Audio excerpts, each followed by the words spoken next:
আসসালামু আলাইকুম প্রিয় দর্শক। এখানে আপনারা ভিডিওতে যে রাস্তাটি দেখতে পাচ্ছেন, এটি হচ্ছে ধুনট টু গোসাইবাড়ি বা ভান্ডারবাড়ি এই ২ ইউনিয়নের যে সংযোগ সড়ক বা প্রধান রাস্তা, মূল রাস্তা এটি।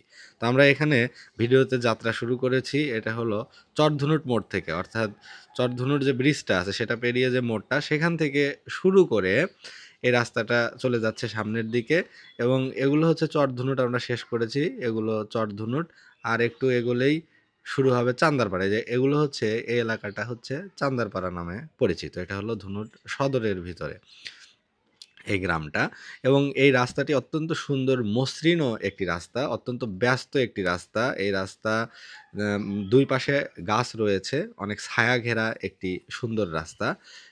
ব্যস্ত এই রাস্তায় প্রতিদিন বাস চলে, বালুবাহী ট্রাক চলে। এছাড়া আরও যত যানবাহন আছে সব ধরনের ছোট যানবাহন এই রাস্তায় চলাচল করে। অত্যন্ত ব্যস্ত একটি সড়ক এটি।